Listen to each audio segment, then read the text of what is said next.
চাঁপাইনবাবগঞ্জ থেকে আন্তনগর ট্রেন মাত্র আমাদেরকে একটি দেওয়া হয়েছে।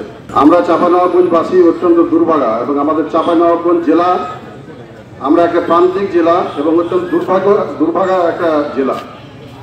বড় গাছের নিচে যেরকম ছোট গাছ জন্মায় না, আমাদের দুর্ভাগ্যের বিষয় হলো যে আমরা রাজশাহী জেলার পাশে একটা প্রান্তিক জেলা, যে জেলার সাথে অন্যান্য জেলার যোগাযোগ ব্যবস্থা খুব একটা নাই। আমাদের যোগাযোগ ব্যবস্থা প্রধানত সাধারণত রাজশাহীর সাথেই আছে। আর পিছিয়ে থাকার সময় নেই। বিগত দিনে দেখেছি করোনার সময় আম পচে পচে আমাদের এই জাতীয় চাঁপাইনবাবগঞ্জ জেলার জাতীয় সম্পদ আম নষ্ট হতে দেখেছি। আমরা দেখেছি ভারত থেকে আম ঢুকেছে, কিন্তু চাঁপাইনবাবগঞ্জবাসীর আমগুলো পচে পচে নষ্ট হয়েছে। আমরা বিগত দিনে এটাও দেখেছি যে আমাদের আমের রাজধানী খ্যাত সেটা নওগাঁতে ট্রান্সফার হয়ে গেছে শুধুমাত্র জাতীয় ঐক্যের অভাবের কারণে। আর পিছিয়ে বড় নয়। কিসের জন্য রাজশাহীতে আন্তনগর থামবে? গোটা পৃথিবী যদি একটু বিশ্লেষণ করে দেখেন, প্রত্যেকটা কেন্দ্র শেষ সীমানা থেকে ট্রেন শুরু হয়, কিন্তু আমাদের আশ্চর্যের বিষয় রাজশাহী থেকে আন্তনগর গুলো চালু হচ্ছে।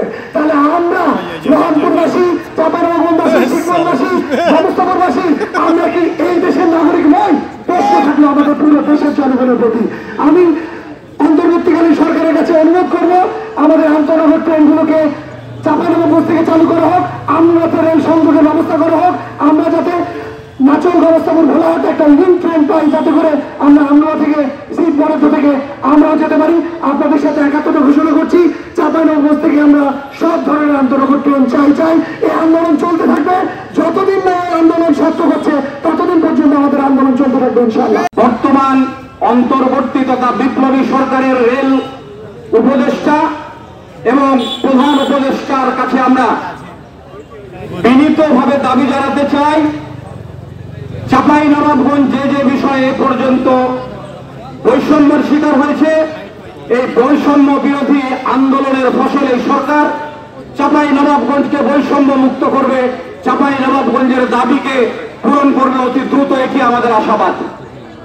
আমাদের বক্তব্য, আমরা মনে করেছিলাম যেমন প্রচলিত কথা আছে, বাচ্চা না কাঁদলে মায়ে দুধ দেয় না।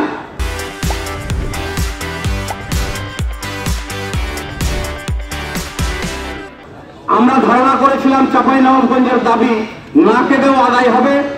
আজকে আমরা আদায় না হওয়ার কারণে আপনাদেরকে আমাদের বন্ধু মনে করি, আপনাদেরকে আমাদের আপনজন মনে করি। আপনাদের কাছে আমরা কান্না কাঁদতে এসেছি, আমরা ক্ষুধার্ত, আমরা দাবি রাখছি আপনাদের কাছে মায়ের মতো, মায়ের আচরণ দেখিয়ে আমাদের ক্ষুধা নিবারণ করবেন, আমাদের দাবি পূরণ করবেন। এই দাবি যদি পূরণ না হয় তাহলে আমরা ধরেই নিব চাঁপাইনবাবগঞ্জের সাথে আমাদের সরকার বলি আর রাষ্ট্রই বলি বিরতাসুলভ আচরণ করছে। অতএব সৎ মায়ের বিরুদ্ধে কিভাবে আন্দোলন করতে হয়, কিভাবে দাবি আদায় করতে হয়, ইনশাআল্লাহ পরবর্তীতে চাঁপাইনবাবগঞ্জের দলমত নির্বিশেষে সকল মানুষের অংশগ্রহণে আমরা দাবি আদায় করে ছাড়বো, এই আশাবাদ ব্যক্ত করি। রেল চাঁপাইনবাবগঞ্জ পর্যন্ত আসতে গেলে রেলকে ধোয়া মোছা এবং অন্যান্য করার জন্য যে ব্যবস্থা, সেটা চাঁপাইনবাবগঞ্জে নাই। এটি করতে মাত্র 8 থেকে 10 কোটি টাকা খরচ হবে। চাঁপাইনবাবগঞ্জে রেল আন্তনগরে আসতে গেলে এখানে বাইপাসের কিছু রেলের লাইন করতে হবে, এটি 10 থেকে 12 কোটি টাকা খরচ হবে। আরেকটি অজুহাত হচ্ছে রেলের ড্রাইভার সহ অন্যদের থাকার জন্য কোনো আবাসিক ব্যবস্থা নাই, এটি 1-2 কোটি টাকা খরচ করলে হবে। সর্বমোট 30 কোটি টাকা খরচ করলে এই চাঁপাইনবাবগঞ্জে আন্তঃনগরী ট্রেন চালুর ব্যাপারে কোনো বাধা সৃষ্টি নাই। পৃথিবীর কোনো দেশে এবং বাংলাদেশেও একটি রাজধানী থেকে সেই জেলার শেষ সীমান্ত পর্যন্ত প্রত্যেকটি ট্রেন চলে। শুধুমাত্র এই চাঁপাইনবাবগঞ্জকে আমরা আমাদের এই জেলাবাসীর 8 লক্ষ মানুষকে বঞ্চিত করে রাজশাহী থেকে আন্তনগরী ট্রেন চালু করা হচ্ছে। জেলা প্রশাসক মহোদয়, আপনি আমাদের অভিভাবক, আপনি আমাদের দায়িত্ব আছেন। আমরা অনুরোধ করতে চাই চাঁপাইনবাবগঞ্জের সর্বস্তরের মানুষ থেকে আপনি অনতি বিলম্বে আমাদের সেই মনের কথাগুলো, দাবিগুলো অন্তর্বর্তীকালীন সরকারের প্রধান ডক্টর ইউনূস স্যারকে অবহিত করেন, রেল মন্ত্রণালয়কে অবহিত করেন।